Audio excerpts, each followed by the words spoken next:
to organize the event, and then all the other Leesburg schools that helped us advertise the event, because this wouldn't have happened if we didn't have the support from these schools. So really appreciate the PTAs being on board with this.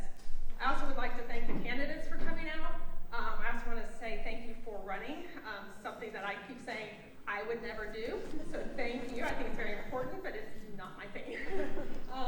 So I want to thank you for first running and then also for coming out and being willing to participate. Big thank you also to our sound genius, Carrie Heckman. We have spent some time going back and forth, so I just really appreciate him volunteering his time because, again, not my area. And then a big thank you, Neil Augenstein has come out from WTOP, news reporter. He has been with them since 1997, covering a lot of major news stories. So I'm sure you have heard his name if you've lived in the area for any length of time. Really, really appreciate him being willing to come out and moderate our forum and just help us through this. He has moderated forums in the past, and so he has a lot of experience, which we are definitely leaning on tonight. So I'm going to go ahead and pass it on, and thank you again. Thank you very much.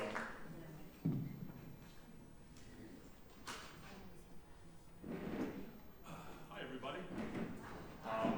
As Rachel said, my name's Neil Augenstein, and I'm a reporter on WTOP, which I trust you know is the all-news radio station in Washington, D.C. And thank you very much for being here at this very important event. I'd like to also echo the thanks to the candidates for being here and for taking the questions. Tonight's forum will be in two parts. First off, are you able to hear me okay? Yes. Okay. It will start with a question and answer session where each candidate will be either given a 1 minute or 2 minute period to respond depending on the question. And prior to reading that question, I'll tell you this is a 1 minute or this is a 2 minute, so the candidate can know how much to prepare for the question. There is a timer in the front row that the candidates can see, and candidates, you do see the clock right there, the stopwatch, the countdown, and when time is expired, the timer will raise her hand with her very colorful phone, and that will be the signal. And I trust that you'll see that. If not, then I will gently remind you that time is up. To be as fair as possible, we will alternate who answers the questions first, and we'll start with a candidate closest to me for the first question. Audience, excuse me, thank you very much, as I said, for being here. We're going to ask that you keep your response to questions at a minimum. The organizers received questions covering over 20 topics from the community for tonight's forum. And unfortunately, we don't have enough time to answer them all, but I've reviewed them, and there are 20 pretty good. There's a bunch of good questions on a bunch of topics that I think that will be of interest to all of us. I also think that the less time that we spend waiting for the audience to quiet down, sorry for using that phrase, the more questions we'll be able to hear. So whereas there are some forums that are debate, this is going to be a series of questions. Each of the candidates will get a chance to respond, and we'll go from there. And the hope is that we'll all learn a lot about what their positions are on a number of topics. And then the second part of the forum, after that, will be a chance for you to meet the candidates.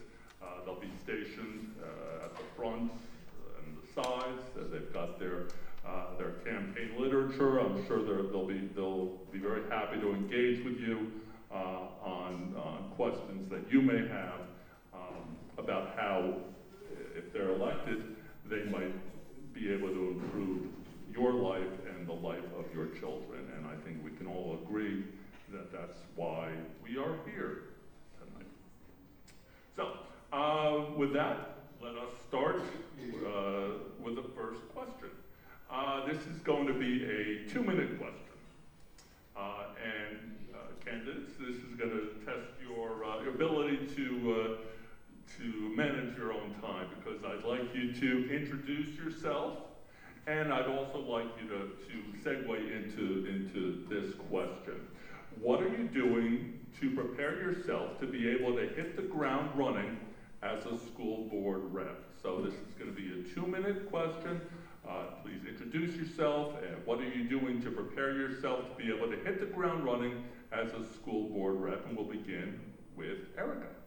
Thank you so much, and good evening. I think you can hear me. I was told to lean into the microphone. My name is Erica Ogedegbe. That's actually way too loud. A resident of Leesburg. I've lived in Leesburg for 20 years, and I have 3 children who have all been in LCPS schools. I come from a family of learners. My parents met in Teachers College way back when, and when my mother was looking for a community to raise me in, she picked one that had great public schools, and when my husband and I were looking for our family, we chose Leesburg because it has great public schools, and as a multiracial family, having a welcoming and inclusive community is also very important to us. In terms of what I'm doing to prepare, I think the number one thing that I'm doing is talking to families. So I'm spending a lot of time knocking on doors, talking to people, and who I'm meeting at the doors are families, parents, teachers, administrators, and they all have great perspectives that are important for me to know about. And then also doing some homework on policies as they are written or as they are being proposed, but I can't pretend to say that I know everything about every policy that's in place, because there are a lot of them. So I also come with experience that I think will help me be effective on the school board. So I have 30 years of experience in higher education, and that professional experience and management experience has prepared me with the ability to work collaboratively with others, often across differences of opinion, and still being able to get things done. So thank you. Thank you. Okay, and number 2, Michael Rivera. This is like congressional hearing type stuff here. It's super bright. I can hardly see anybody. But my name is Michael Rivera. I'm running for school board here in the Leesburg district. Before I start, I want to thank my family. My wife, Paula, my son Gabriel, and my daughter Olivia. Without them, I wouldn't be able to do this, because my wife is at home holding down the fort and making sure that everything gets done since I'm not around. So I am eternally grateful for that. I'm a public servant. I work for Loudoun County Sheriff's Office. It's my dream job. It's not the pinnacle of my earnings, but that doesn't matter, because if you're not happy at what you do, it doesn't really matter how much money you make. I love serving the community. I'm a dad. I've got 2 kids, and I got involved because it's time for some change. We need to refocus what we're doing in the public school system. We need to get identity politics out of the classroom. So day one, it's not a lie. We're going to be drinking from a fire hose. That's a fact. I'm not going to claim to know everything going in. I have Robert's Rules of Order sitting on my table, and I glance at it occasionally. It's very confusing. I'm hoping that someone will be able to help me through that. But I think most importantly, my number one goal is to interface with the folks that did not agree with my campaign, that said nasty things about me for whatever reasons, because if I cannot figure out how to build bridges with the people that disagree with what I campaigned on, I'm not going to be successful.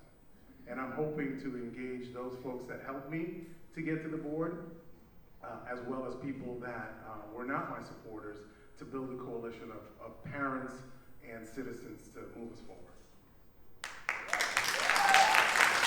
Okay. Thank you very much. And number 3 here is Lauren Chernoff. Please introduce yourself and tell us how you're going to hit the ground running. Good evening, Leesburg. Can you hear me okay? There we go. I want to thank you for being here, and I want to thank you for being invested in what's happening in our schools currently. I also want to take a minute to thank the PTA. They've graciously put this event on and given us a platform to speak, and I'm very grateful. And they truly represent the partnership between parents and teachers that work behind the scenes to make schools a successful place and to do the fundraising and all the work that makes our schools go. So I just really grateful for that, and thank you for having us. I'm really humbled and honored to be here. I never really thought that this is where I would be or be sitting. This wasn't like a dream of mine to be on the school board, but when I started to see the political tug of war that was happening in our classrooms, I was really paying attention and sitting up, and that's what I've been doing to prepare. I feel like I've been preparing for this for the past 15 years. I'm a public educator. I've been a public educator for 15 years. I'm a teacher first at heart, and my career has brought me to this place because I can't sit by anymore when children's academic outcomes are being influenced by the climate that we are facing. And I really think we can do better by engaging one another and having those conversations. And that's what we've been doing. Since January, we've been working really hard to get the word out about a potential new way forward. Putting an educator on the board, someone who understands our schools, who is in our schools, literally on the carpet with your children every day fighting for outcomes. And we've been speaking to voters as well. We've been knocking doors, we talk to families, and people are awake. They know what's happening. And to me, that's a benefit that's come out of this. People really do want what's best for their children, and of course I want what's best for mine, and I'd be remiss to say I'm a wife and I'm a mom to 2 beautiful girls who attend public schools at Tolbert Elementary. Okay, terrific. We are off and running. Thank you very much. This is another 2-minute question, and we'll begin this time with Michael. How do you believe LCPS should approach the issues of gender, sexual preference, pronouns, and access to school restrooms? What, if any, mandates should LCPS enact in addressing, supporting, or affirming gender issues? And again, it's a 2-minute question. Would anybody like me to repeat the question, or are we clear on what it is? Okay, so Michael, the time is yours. So this points directly to the most recent VDOE 2022 model policies. And the problem that I observe is that people are not reading documents. Everybody is going on hearsay and social media. So the VDOE 2022 model policies put out by Governor Youngkin say, schools shall respect all students. The 2022 model policies adhere to the First Amendment. There are laws on the books that say the parent has a fundamental right to make decisions concerning the upbringing of education and the care of the parent's child. And the schools may not abrogate the rights of parents. So these are very important things. There's also in the Code of Virginia, prohibits unlawful discrimination based on gender. So there are laws on the books that protect LGBT kids. Now what happened, and nobody wants to look at it from this perspective, is that last year, the Northern administration unilaterally made a decision to delete parents' rights by keeping them out of their children's mental health issues. So to address the question, do we need to look at this as a policy? Absolutely. I need data. 0.5% of the population of Virginia identifies as transgender. Apply that to the school system. That's about 400 kids. Distribute that across 90-something schools. That's about 4 kids from schools, 4 kids per school. So we turned the system upside down for 4 kids per school on average. I want to see confirmed cases of transgender children. I want to see medical diagnoses. Who's determining this? Not hearsay, not conjecture. And I firmly believe that all children need to be treated properly, not bullied, not discriminated against. But the route that was taken by the Northern administration was the wrong route, and we need to fix it. Thank you very much, Michael. Now we move on to Lauren. You have 2 minutes to answer this question. I think that this is a very nuanced and sensitive topic. I think we're seeing that in this culture. We are living in a very polarized culture.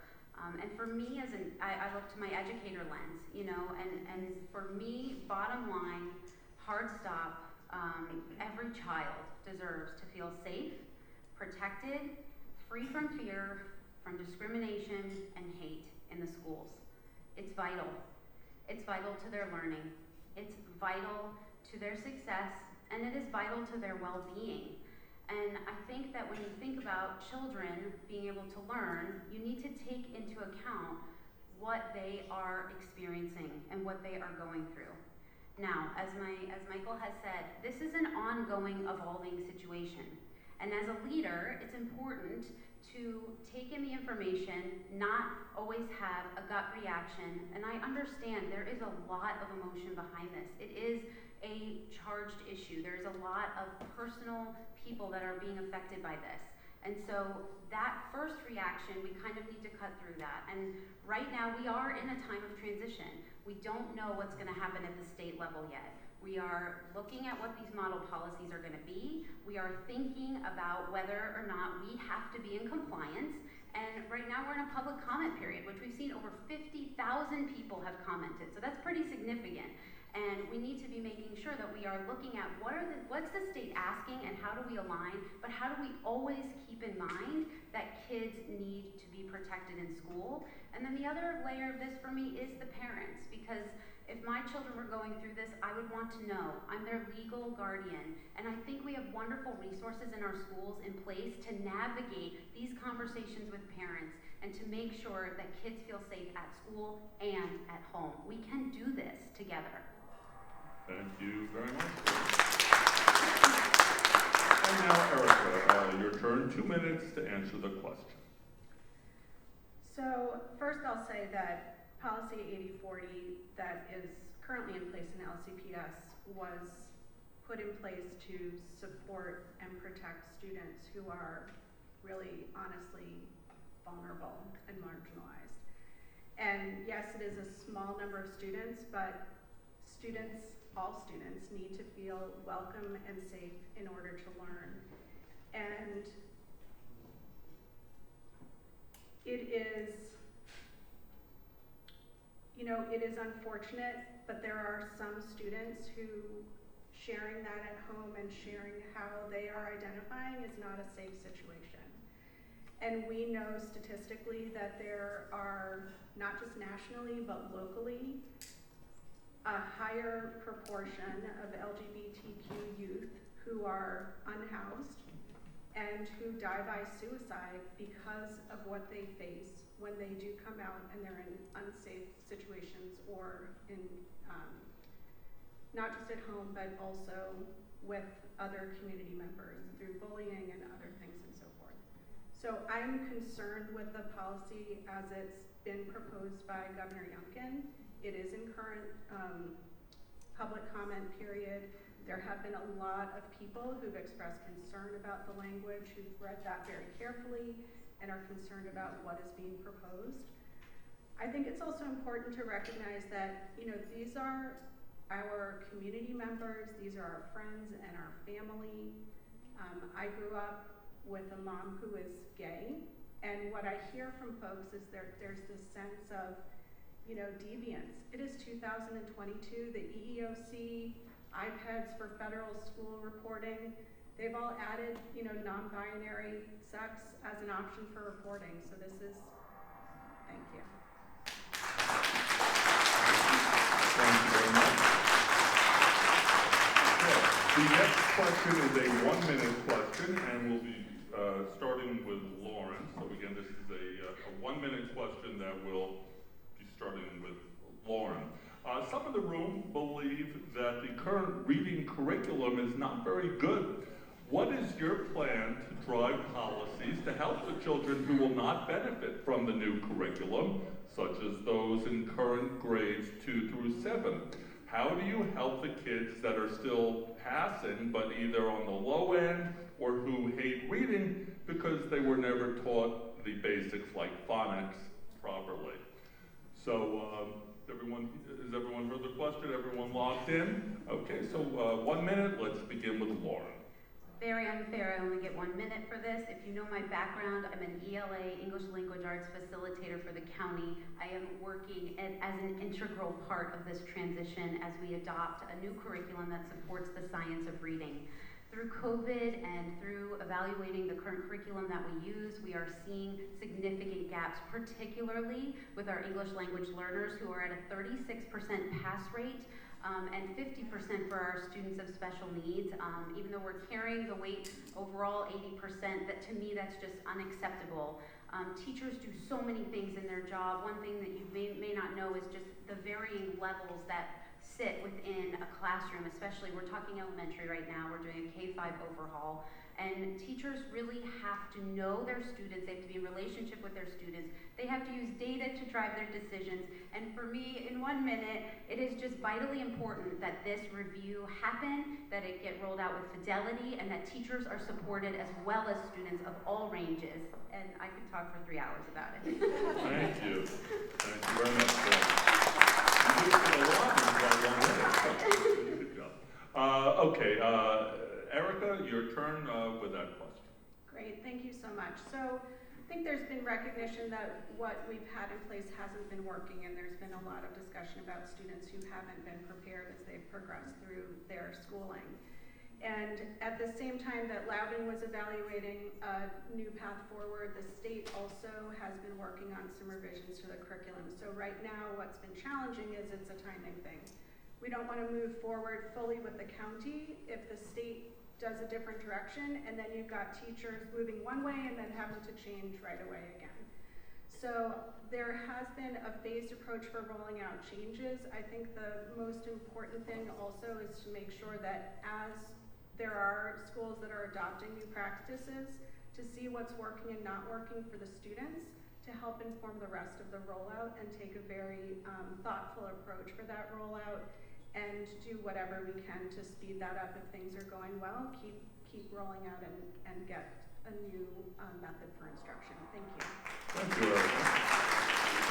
And Michael, now it's your 1 minute to answer this question.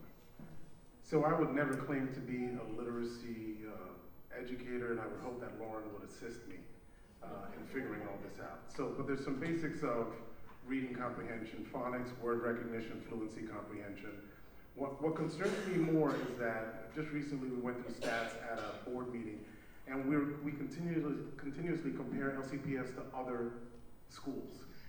Well, that really doesn't tell you how LCPS is doing. That tells you how you compare. So if everybody's failing and you're less failing, you look great. So what we need to do is have metrics that look inward towards LCPS. Where are we? Where are kids on the reading scale? And understand what we need to do individually. I keep reminding people that we were a nation of one-room schoolhouses. It is not that difficult to educate children, and we need to stay away from buzzwords, buzz terms, all these difficult things, and just teach kids to read, understand vocabulary, and learn phonics. Thank you, Michael. And thank you, candidates. You're doing a great job of keeping your answers to time. And audience, thank you very much. You're doing a wonderful job too, and I appreciate your participation. The next question is a 2-minute question. And this particular one, we will be starting with Erica. What plan would you put into place to be compliant with the new law 22.1-16.8? You won't be asked to requiring school boards to have a policy in place by 1/1/23, by the first of the new year, to give parental notification to sexually explicit content. And I'm going to repeat that question so that I understand it. What plan would you put into place to be compliant with the new law requiring school boards to have a policy in place by the beginning of the new year to give parental notification to sexually explicit content? Erica, you have 2 minutes. Okay, great. Thank you so much. First of all, there's already a draft policy that's being worked on, so it's not a singular activity. Certainly there's a group of folks who are already working on that. The other thing I would just say is, as a parent, my experience has been, my children have a big age gap, so I've got 27, 24, and 11, so consecutively I've been an LCPS parent for 20 years. And my experience is that I am notified and have the option to opt out, and we also have the ability to, through Parent View, take a look and see what our children are checking out at the library. So there definitely is involvement with parents. And so, number one, there will be a policy in place. I think the one thing, since I have 2 minutes, I'll just mention is I'm a little concerned about what I'm noticing about the way in which there seems to be certain populations that are categorized as being explicit, or certain types of books that are reflecting certain lived experiences. So, a book, for example, about an LGBTQ family, children's books that talk about children who have 2 mommies or 2 daddies. And I just, want to make sure that as the policies are put in place, they are not unfairly targeting specific populations and equating sexual orientation or gender with explicit material. And I will see 15 seconds. Thank you. Thank you. Michael, we'll move on to you now. 2 minutes on this question about parental notification for sexually explicit content. 2 minutes, Mike. So this is one that is very near and dear to me, being that I've been involved in the school board meetings for some time now.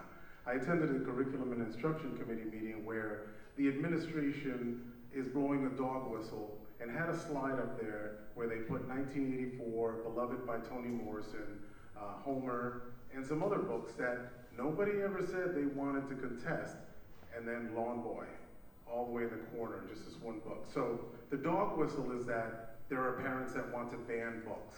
That's not true. And I have to explain this explicitly. It'll be as PG rated as possible, but the books that parents are concerned with are a book like This Book is Gay that has a chapter on anal sex. There's no other way for me to put it. I carry that book with me when I go campaigning in case somebody calls me a book banner. So I can pull it out and say, would you like your daughter to read this, right? I didn't say that we needed to remove books about the contributions of LGBT folks to history, to science, to government. Didn't say that.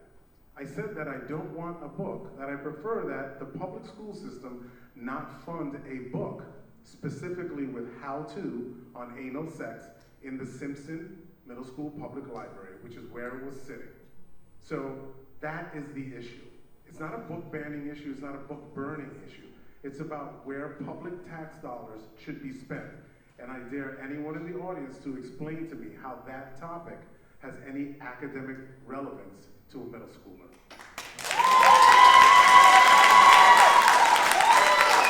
Thank you.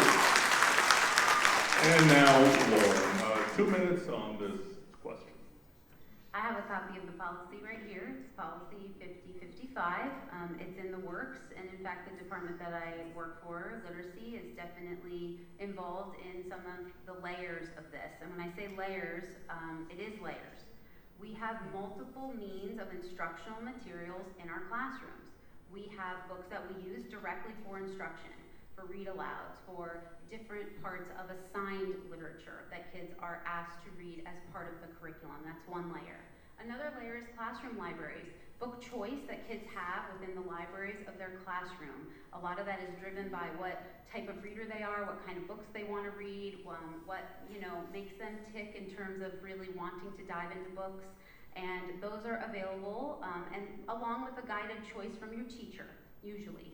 And then there's the libraries where the kids go and check out books. So we have multiple layers here. And I think that that's what my plan would be. My plan would be to look at each layer. As an educator, how does this impact the instructional materials? I agree they should not be explicit, and that's what this policy will defend. I think we need developmental appropriateness in our books. I think we can all come together and say that we do that with movies, we can do that with books. I also think it is vitally important for children to have choice in books.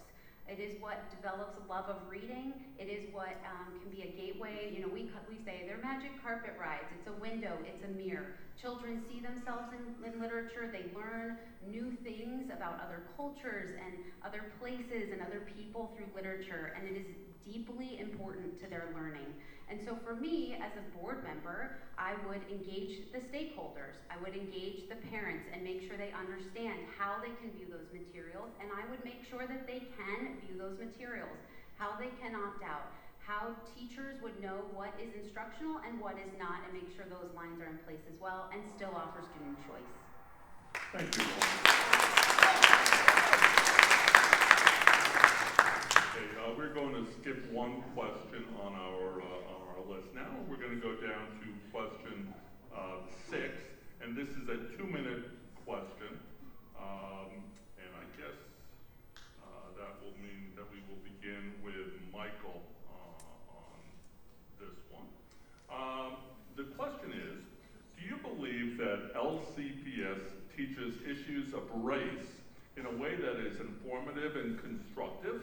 How should LCPS view the incorporation of critical race theory, the 1619 Project, or other race-related concepts into school practices and curricula? And that's a 2-minute question. Is everyone okay with the question, or would you like to hear it again? Okay, so Michael, let's begin with you. 2 minutes on this question. So I just want to go over a definition. The definition of theory is a supposition or system of ideas intending to explain something. A theory never becomes a fact. So I completely have no agreement with critical race theory at all. I am a Hispanic. I grew up in New York City, had friends of all races, colors, ethnicities. Critical race theory is just a way to divide people. It offers nothing good for children. And if you really want to understand what's going on, you really need to look at the origins of critical race theory, the Frankfurt School in Germany, how it came into the United States as critical legal studies, morphed into critical race theory. Now you have critical gender studies, critical queer theory. So critical insert something theory.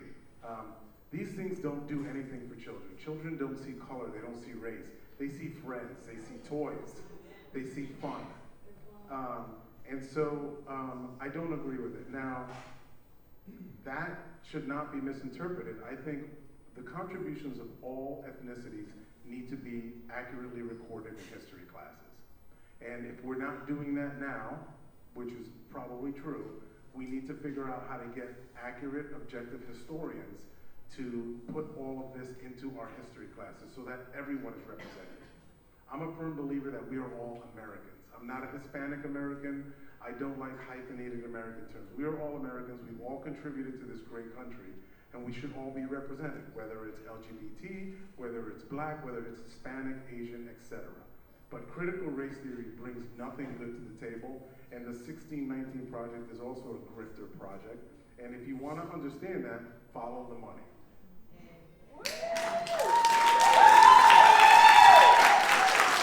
Thank you, Michael. And ladies and gentlemen, I understand that these questions are ones that you feel strongly about. Please remember tonight's focus is on what the candidates have to say, and there are other venues for reaction to that. Obviously, you'll be able to vote, but even before that, you'll be able to talk with them a little bit later. So let's please keep our respect for the people who are speaking and just listen to them. Thank you. All right, so now it is Lauren's turn. Everything that I bring to the board, I want to project out to the classroom. That's where the learning is happening, and that's where the parties are involved. So for this, I think there is a fine line right now between teaching accurate history and learning from it and being reflective individuals. One of the things that I've been through the equity training, as an educator. And one of the things that when I went through it was it allowed me to be reflective of my own experience, and it also made me aware and to think about that not everybody has that path. Now, I knew that already. As an educator, we're pretty reflective because we do celebrate and treasure our students of many different backgrounds. So I was surprised when we needed this whole initiative, and I think that's where some of this is stemming from. The issue I have with it is where the rubber meets the road. In that training, there wasn't any specific guidance on what teachers should do or how they should teach these concepts. And I think that's where things can get a little bit fuzzy and where problems can arise and people can take on different types of instruction. And I do think that we have seen instances of that. And I think as a leader, you have to flush that out and look at systematically where is that happening and how do we deal with that. But I also think that teachers need to be equipped with how to tackle and what is appropriate for students and what do they teach and how do they teach it. And parents need to have that exposure as well. They need to know not just what we're teaching, but how we teach it.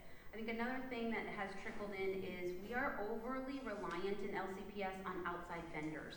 We spend a lot of time allowing people to come in, whether that's PL or PBL or literacy programs or SEL. We have a lot of vendors, and I think that vetting those vendors and bringing in that lens of looking at what we're actually teaching and how we're teaching it is vitally important. Thank you, Lauren. And now, Erica, your 2 minutes begins now. Great, thank you. So first and foremost, I think it's imperative that we teach full and accurate history and recognize that while, one may not directly experience themselves racism, it doesn't mean that it doesn't exist or it's not impacting people every day. So as a public school system, we have the responsibility to teach all of our students. And we also hope for adults that can grow up and get along and be respectful and understand that their experience may not be the same as other people's experiences. And so it is important that we continue on that path of being able to talk about difficult things in history and also current events. I think that even in some of the curriculum as it stands right now, I will often, in our family, this is a conversation. So my husband's originally from Nigeria. We have 3 children together. Their experiences in the world are different from my own, right? If I'm in a place by myself, people don't know that. They say things in front of me about other people that they don't know that my family is Black or has that experience. And so I have this unique experience of having family members who've lived in the world and had a different lived experience than I do.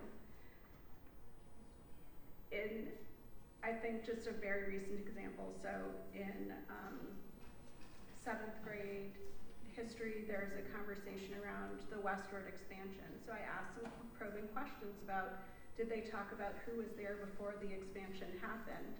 And with the first lesson, no, I'll have to follow up and find out, but it is important, again, that we teach that full history. Thank you. Thank you. Okay, the next question is a 1-minute question that will be starting with Lauren. Yeah. 1-minute question, Lauren. Please share what you know about LCPS's ability to serve its special needs students. Do you believe they're doing a good job, or what needs to change? Again, with the 1 minute each time. I work with special needs students. I'm not a special ed teacher, but as part of my literacy work, we are always working in classrooms with diverse learners. So I have direct experience with this, and I started my career working with children with autism. So I bring that lens to the board, again, rooted in real experience in our LCPS classrooms. This comes up quite frequently when we're door knocking, and it comes up a lot in the work that I do. I do believe that we have lots of room for improvement in Loudoun through our special education process. I think it starts with a clear understanding of how the system works. I have so many people that ask me, like, my child is struggling, what do I do?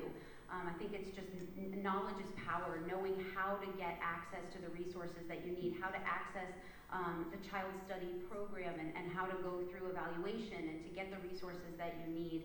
Many parents are hiring advocates because they feel their children's needs are not met, and we never want families to feel helpless about the needs that their children have. Thank you, Laura. Erica, 1 minute for you. Thank you. This is a topic that I've also heard a lot about on the doors from both teachers and families.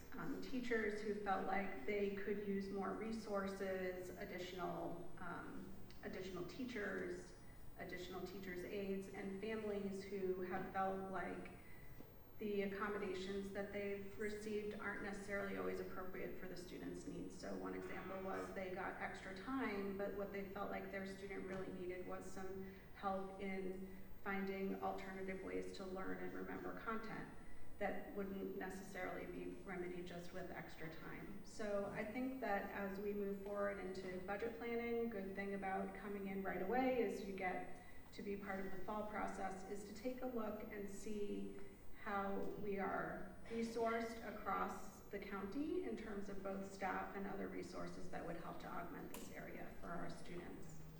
Thank you, Erica. And Michael, 1 minute for you. So I can speak to the topic only as a father of a disabled daughter. She's not on the spectrum, so she gets different services. I will say that my wife and I love our SPED teachers. They've been with Olivia for now 3 years, 3 or 4 years, and they care for her, and they love her, and I don't know what we do without the dedication of the SPED teachers. I think that at the end of the day, it all comes down to funding. So I'm not going to claim to be a special education expert. I think I would need to engage the teachers and understand what the needs are. I will say that from an IEP perspective, it's a difficult process. It's hard to understand. It's hard to understand what you can and cannot do, what you can and cannot ask for. So I would say let's take the ombudsman that was just hired for $161,000 and have that person be a special ed ombudsman. Thank you. Okay, we will, help me out here. Did everybody answer this question or did you not? I think it was a nice one. Okay. All right, thank you. My note taking can use some work here. This next one is a 2-minute question, and we are going to be starting with Erica. 2-minute question. Given the social and economic diversity of Loudoun County, how do you believe that LCPS should approach issues of equality and equity in teaching our students? Are LCPS current practices sufficient, and what changes do you believe are necessary? Everybody get that question? Okay, 2 minutes, starting with Erica.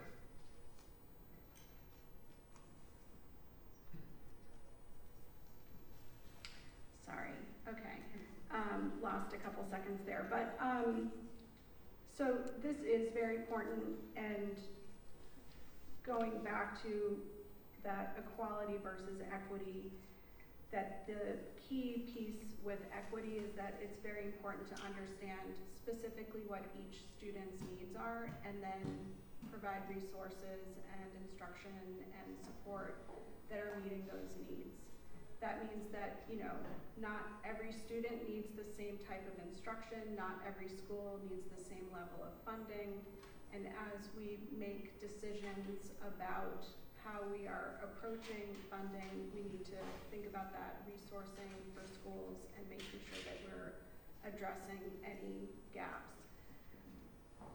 It is also very important to do this with measurement in mind, so reviewing outcomes by school, taking a look at any discrepancies or disparities in experience and outcomes for students and success, and then providing solutions, whether that's additional resources in the classroom or additional resources for the students and families.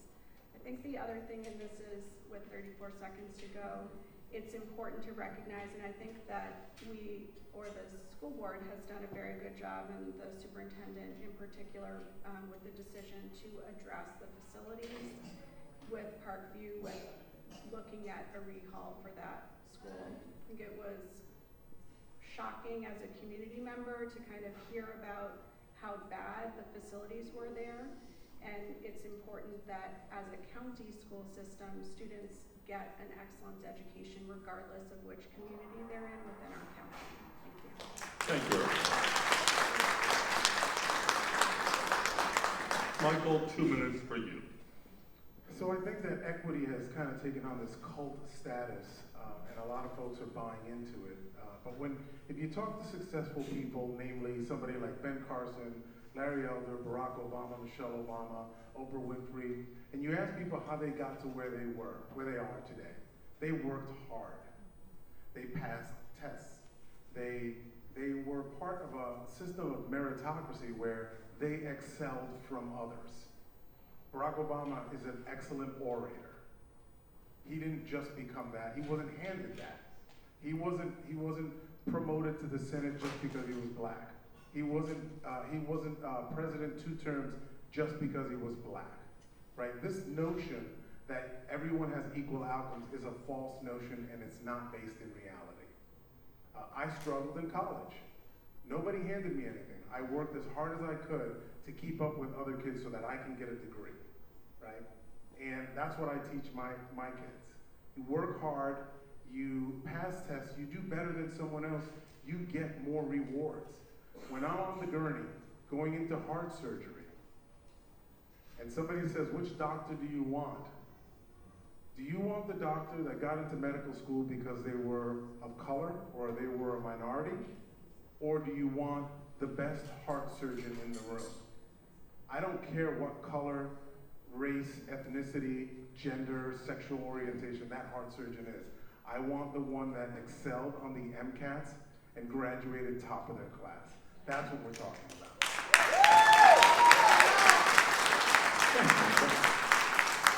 And now Lauren, your 2 minutes begins now. Touch on this a little bit earlier. When we think about equity, on my platform, I talk about what I would call true equity. I had a college professor once who did a simple example. She poured us all a cup of water, and they were all at different levels. And she said, equality is giving everyone the same thing. And then some were overflowing, and some didn't have enough. Equity is giving each person what they need so that they can achieve. And it stuck with me because as we're going into this, what I fear is that equity is becoming a buzzword. It's a word that is riling people up, and it is something where people are just tuning out now. And I do think that for students, we have to think about their individual needs. It's what I do in my work, it's what teachers do every day. We look at the assessments that we're giving, we look at the curriculum that they have, we look at their background and their home life and the things that are happening with them and the relationships that we have with them. When we take all of those pieces together, they're all the things that make them who they are, and we celebrate those things, but we also have to dig in and meet the needs, and that's different for every kid. And for me, that's equity. That comes from the heart of our educators who love the kids in their class and who are fighting in the trenches for their outcomes. And I think that it also goes back to, celebrating and being prepared to get to work for all those different kids. And sometimes it's really hard. I'm not gonna lie. Listening to the meeting on Tuesday and hearing that 36% of our EL students are not, that's the pass rate for our EL students. That's a hard thing to swallow. We don't have equity if that's the case. We have to address these tough things, and we have to address them through the lens of what is actually happening in our schools with the people who are the players in that. And that is the lens that I will bring on the board, and to me, that is equity.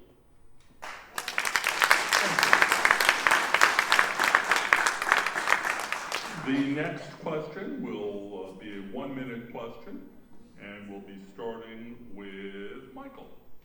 1-minute question for Michael.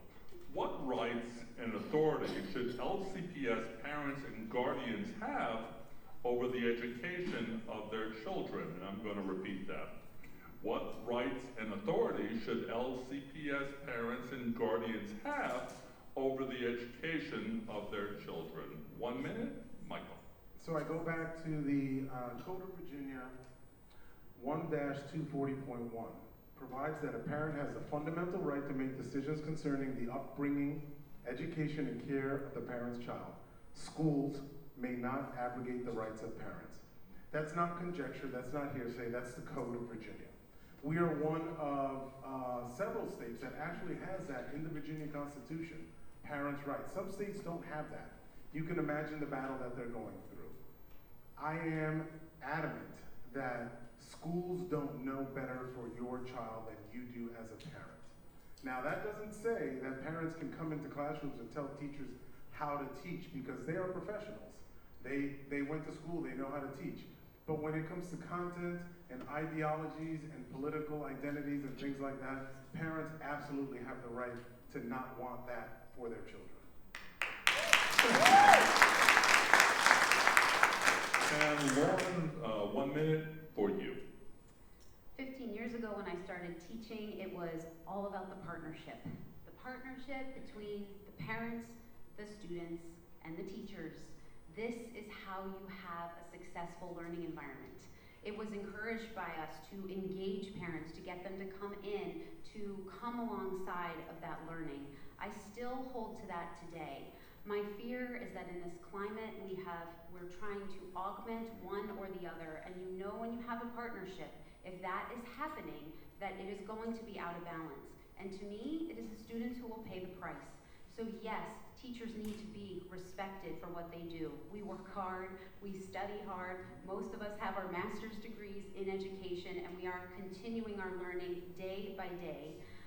But parents also, I'm a parent. We have legal guardianship over our children. We have rights to know what they are learning and to have access to that curriculum. And if we can get back to this partnership and balance, we can do what's best for kids. Thank you, Lauren. And now, Erica, 1 minute for you. Great, thank you. And I think just to acknowledge that as parents, we are our children's first teachers, and we don't stop teaching.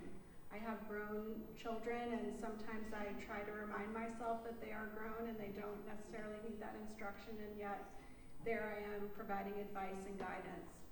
And I send my kids to school because I think that I could be their teacher for all of their academic subjects, and so I work with their teachers, ask questions. Teachers also approach parents and work with them, and yes, it is a partnership with the teachers to make sure that our students, our children, are getting the best education that they can.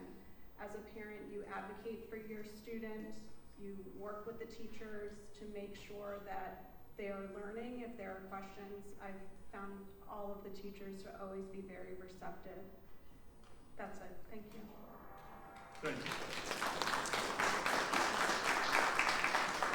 Okay, the next question will be a 1 minute question that will be starting with Lauren.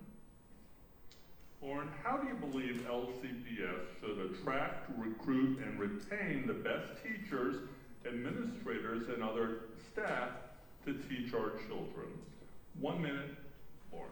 Did I mention I'm a teacher? Our teachers are overloaded right now. If your teachers are still teaching after everything that was put on them through COVID, thank them, give them a hug tomorrow, please. They are overloaded with initiatives, they are overloaded with testing, they are overloaded with disconnected professional development, and they are overloaded with just trying to do what's best for your kids. And so for me, that is the culture right now. The culture is let's add more and not increase the support or the pay. And if you continue to add more with less support, you're going to lose teachers. That's what's going to happen. And we're losing great ones at an alarming rate. And I'm worried about it. But I think we need to establish some cultural things in our school that really go to support teachers. It's teacher pay, it's a superintendent not getting a $30,000 raise when teachers are getting $1.81 in their paycheck a month. We have lots of things that are not in balance, and we need to get this right to keep our teachers. Thank you, Erica, 1 minute for you. I think the first thing is to solicit and then listen to the feedback for how the teachers are experiencing the classroom and how they feel they are or not able to meet student needs. We also, as teachers leave, making sure that there are exit interviews to gather information about why they're leaving. I think that there are assumptions that it's always pay, but I think that I've heard very similar things. Teachers have more added to this plate and nothing taken off, and it's very difficult to keep up with all the demands. And some people, unfortunately, really talented teachers have left the profession. So we need to figure out what it is that is driving them away and find ways to support them so that they can do what they love, which is working with our children in the classroom and teaching. I'm out of time. Thank you. Thank you. Michael, how do you believe LCPS should attract, recruit, and retain the best teachers, administrators, and other staff to teach our children? I think Lauren was on point, so I agree with what she said, and I think that I firmly believe that there are a lot of very good teachers in LCPS. What I tell people is that we are all victims of an administration. And so teachers are being overloaded with work, discipline issues are pervasive in the classroom, things are not coming off the plate. These are all things we all know. Meanwhile, the administration keeps growing and growing and growing. And I think that there are a lot of things that are teacher issues, that are retention issues. I don't think it's solely salary. I think for you to tell me to come to work and be insulted by kids and potentially be assaulted and not be able to react, that's not a very good working environment. That's what I would consider a hostile working environment, right? So teachers need to have things in place to help them thrive, and I think we have a lot of talent in LCPS that's looking to thrive. Thank you. The next question is a 1-minute question, and we'll be starting with Erica. Do you believe that the current process for hiring teachers and staff at LCPS schools is fair and equitable? What changes do you feel are necessary to improve the current process? 1 minute, starting with Erica. So I will just have to honestly claim some ignorance here. I'm not familiar with all of the hiring practices for staff, so I can't really speak to that. I will say that from a general standpoint, in terms of being an employer, it's important that there are consistent practices across the board. So whether that's hiring and interviews or performance management, making sure that a teacher's experience, if they're in one school or another school building, that's consistent, and that we are providing supervisors and hiring managers with the tools that they need to be able to effectively interview and recruit and retain the best candidates. Thank you. Thanks. Okay. Michael, 1 minute for you. I suspect that Lauren's probably going to have the best answer on this, so I'm going to refer to her. But I think that we need to, I think a criteria, and if it's not included, I think that we need to look at new teachers, especially if they're experienced teachers, based on performance. Metrics of what happened in their classrooms, as opposed to just looking at degrees. Degrees are important. I've got a couple of degrees. I know people with more degrees that are, dumber than a box of hair. It doesn't always mean that you're smarter just because you have degrees. But I don't know about the hiring practices with regards to teachers in LCPS, and that's about it. Like I said, I think Lauren's probably the best person to speak on that at the table today. Okay, thank you, Michael. And Lauren, apparently everyone's looking to you to provide the answer, so now Lauren, it's your turn. 1 minute then. Yeah. I believe, it's a fairly rigorous process. You have to submit all your paperwork online, and then, you go through, I think they go through a process. They, in LCPS, they have the practice of, they have minimums for how many people they have to interview before they hire. So I think that's a good practice. I think there should be a variety of people that can access that position, and then have it. Where my issues lie more is, Sometimes internally, it feels like those decisions may have been already made. I'll be honest, I have felt like that has happened before with the hiring process. It's sort of like, if you're part of the crew, maybe you might have a leg up with that, and I think I would like to look into that. Another piece is, I'm going to divert a little bit, is I would like to really look at our de-staffing process. When enrollment drops and teachers have to move schools because there's not enough students there, they don't often get a say in where they're going, and the time frame really can hurt them in that process. And I do not think that that is equitable at this time, and I would really like to evaluate that on the board. Thank you. And ladies and gentlemen, we have time for one more question, and after that, we will have a chance for you to mingle with the candidates. Final question, it is a 1-minute question, and we'll be starting with Michael. Should the fine and performing arts curriculum at LCPS be expanded and enhanced? What are your thoughts on creating a fine and performing arts focused school in LCPS? I think that would be awesome. I think that the arts are a critical part of education and expanding children's horizons. And if we could develop a magnet fine arts school in LCPS to complement the academies of Loudoun in some of their technical aspects, I think that would be absolutely spectacular. And I'm saddened that I think it was Tuscarora, was not getting funding for a lot of the things that they had wanted. Despite there being a $42 million surplus this year. But I think the arts are absolutely important. I didn't learn to play an instrument and I wasn't in drama, but I 100% support putting money into fine arts and music. Thank you. Lauren, 1 minute for you. I'm a band kid. I did not play sports, and arts is fundamental to my platform, and it has been from day one. The arts are essential. I think we talk a lot about mental health in LCPS. That's something right there. Some kids don't play sports; they need the arts, and you find a community there, and it's a really beautiful community. My daughter's in chorus, and she plays violin. But the teacher at Tolbert, the music teacher, has actually put that program on her own back to make sure that those kids have access in 4th and 5th grade. We have got to bring the arts back to elementary school before we think about a school.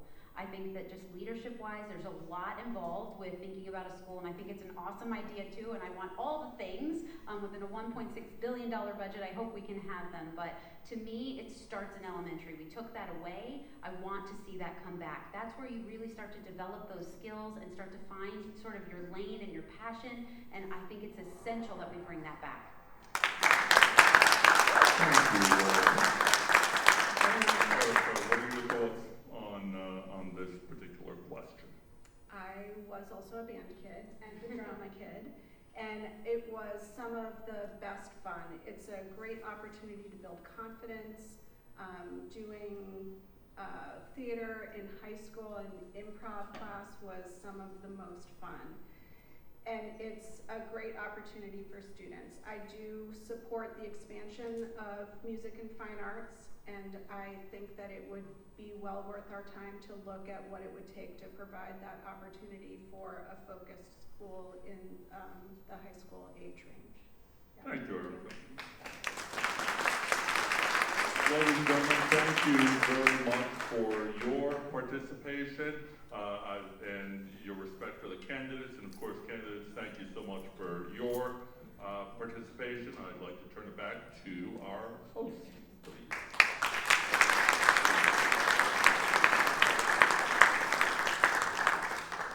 Again, I just wanted to echo the thank you.